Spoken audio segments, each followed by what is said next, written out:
In this series of videos, I'm going to show you the new update coming up in the next version of D3 Splint, which is mainly that the Articulator now has some better graphics and what I call decoration to help give visual feedback on what's actually happening with the simulation in the Articulator. We're going to talk about which parts of this visual feedback you can take as real information and which parts are truly just there as decoration and don't actually affect the simulation.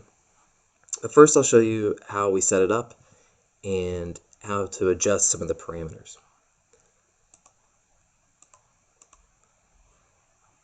So early in the workflow, you're asked to set some landmarks where you click the right molar, left molar, incisal edge, and midline.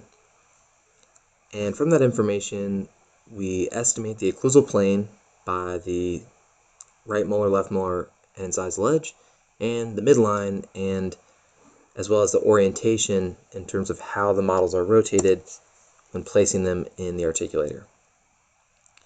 This can be adjusted by changing where the models are mounted, so rotating them manually to level anything out.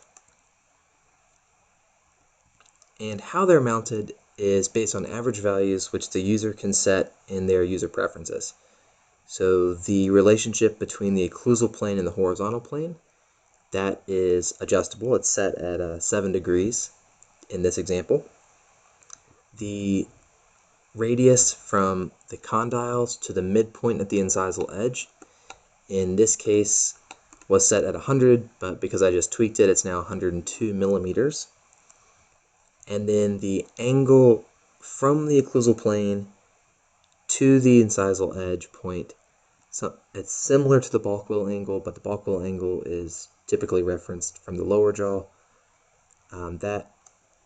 Those parameters can all be adjusted in your user preferences in terms of the proposal that it gives you, and then you can adjust your mounting manually once the models are placed. And then you'll get visual feedback about those parameters in the 3D view.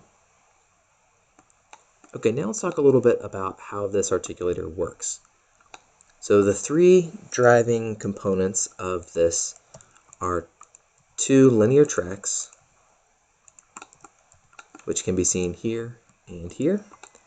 And so those tracks are angled downward at the condyle angle and angled inward at the Bennett angle. And those can be adjusted away from your user preferences on a case-by-case basis. And you can also adjust your defaults in the settings. And the third piece that controls the movement of the lower jaw is the incisal guide table. And so it's a very simple one. It has one slope in the anterior posterior direction, that's your incisal guidance, and then one slope in the medial lateral direction, that's your canine guidance. So just to show it all again, we identify landmarks to set the occlusal plane and establish the midline and orientation.